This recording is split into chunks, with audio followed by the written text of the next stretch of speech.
Здравствуйте, самые лучшие зрители! Меня зовут Полина. Хочется творить, но не из чего. Лоскутки размножаются путем деления. Их много, но они очень маленькие. Ничего, и не с такими справлялись.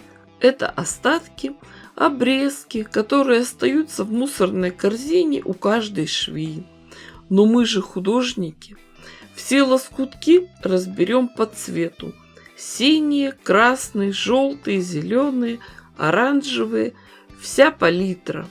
Да не пол-литра. Это потом.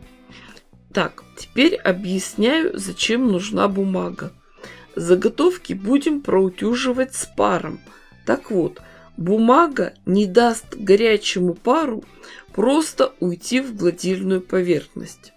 Поверх бумаги уложим кусок плотной ткани основы, а поверх нее клеевой флизелин, клеящей стороной наверх.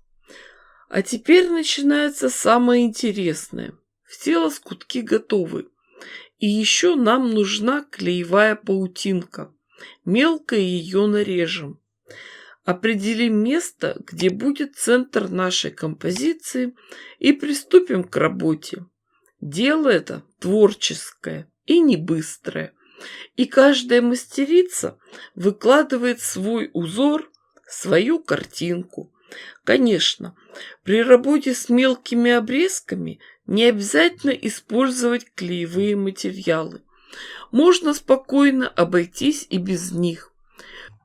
Все закалывать булавочками, фиксировать на клей-карандаш, прошивать иголкой с ниткой. Но я показываю самый простой и удобный способ. Здесь не обязательно приобретать самые дорогие материалы. Все вполне доступно по цене. Сегодня я решила сильно не мудрить, а сделать яркие радужные переходы. В нашу пиццу добавим секретный ингредиент, ту самую клеевую паутинку. Ее мы укладываем в те места, где очень много лоскутков. Самые нижние зафиксируются клеевым флизелином, а верхние – паутинкой. Естественно, в некоторых местах паутинка будет лежать и сверху лоскутков. Так и надо.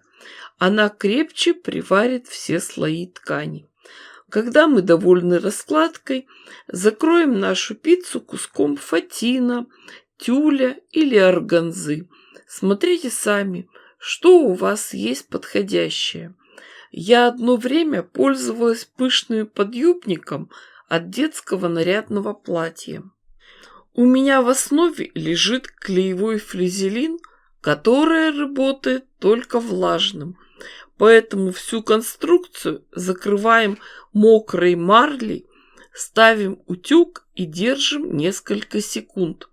Можно еще поддать паром. Проработали все полотно, дожидаемся остывания и аккуратно убираем марлю.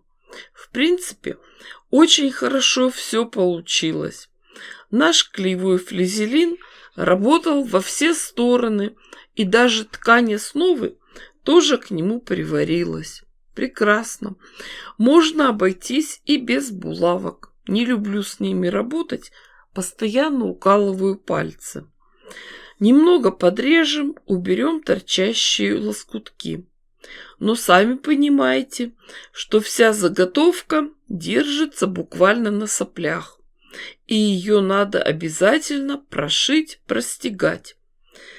Здесь очень важно, чтобы вся конструкция лежала ровно, на одной плоскости с игольной пластиной. Для этого воспользуемся самодельным приставным столиком. Строчку для стежки можете взять любую, но мне захотелось использовать одну из декоративных. Она еще называется трикотажной. Это когда машинка делает 3 стежка в одну сторону, потом 3 в другую. Цвет ниток у меня нейтральный, золотисто-бежевый.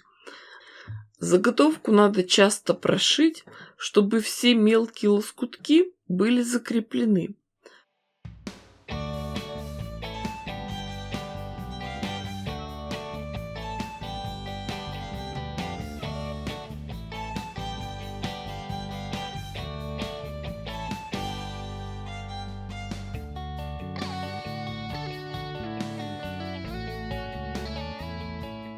Всегда советую привлекать к творчеству детей, делать что-то вместе.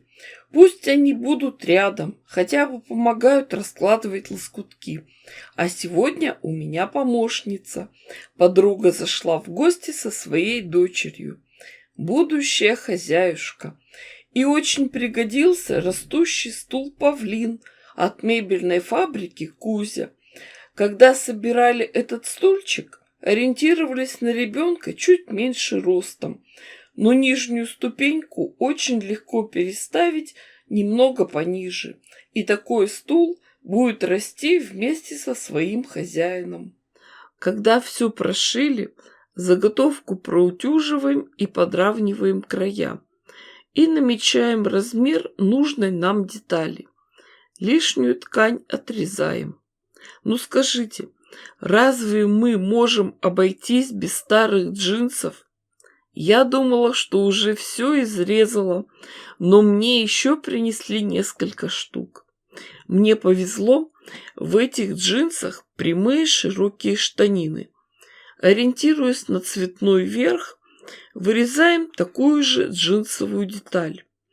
Когда я разрезала свою пиццу, у меня получилось несколько деталей. А сейчас продолжим работать с этими маленькими кусочками. Пусть это будут карманы. И еще, из джинсов выкроем ручки, полоски ткани шириной 5 сантиметров, длиной 62 сантиметра. Наши карманы обработаем по краю бейкой. Карманы хочется пришить хитрым способом, чтобы они лежали друг на друге, но в то же время, чтобы шов не мешал пользоваться карманом. Для начала мы сначала нашьем их друг на друга, а потом уже будем пришивать их к основе. Смотрите, вот мы дошли до пришитого сверху второго кармана. Поднимаем его и полностью прошиваем первый карман. Потом переходим к следующему.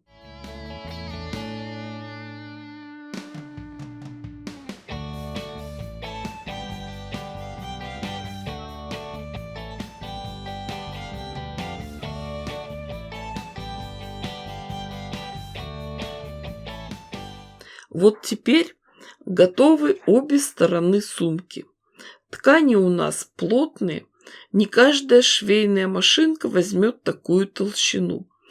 Поэтому сначала обработаем бейкой верхние срезы, а потом наметим места пришивания ручек. Найдем середину каждой детали и по обе стороны от нее отложим по 8 сантиметров. Ручки пришиваю своим любимым способом – конвертиком. Сначала направляем их вниз, прошиваем, потом отгибаем наверх.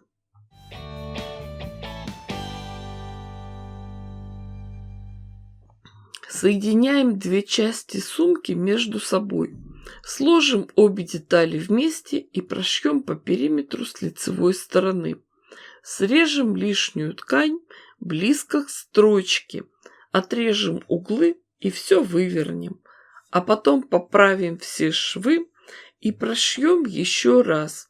Получается замечательный двойной шов. Как же себя не похвалить?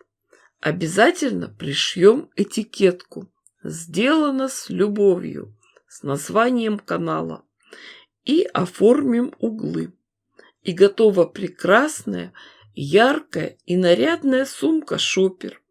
Такой точно ни у кого не будет. Она получилась очень интересная с обеих сторон. Все карманы очень удобные. В самом маленьком можно хранить проездной или необходимую мелочь. Не всегда ведь нам надо носить с собой огромные представительные дамские сумки. Особенно если учесть, что сейчас большинство пользуются при расчете карточками. А здесь карточка, очки, улыбка на лице и идем покорять мир своей красотой. Мы же девочки, красавицы. Наша задача – украшать мир. Мы идем А мужики так и падают, и штабелями. Да, так недавно и было. Мужчина на меня засмотрелся на улице, подскользнулся и упал. Так что с этой сумкой почувствуй себя кинозвездой. Размер сумки получился 30 на 40 сантиметров. Вы можете сшить любой нужный вам размер. Ну что, всем приятного творчества и хорошего настроения. Ставьте классы, пишите комментарии.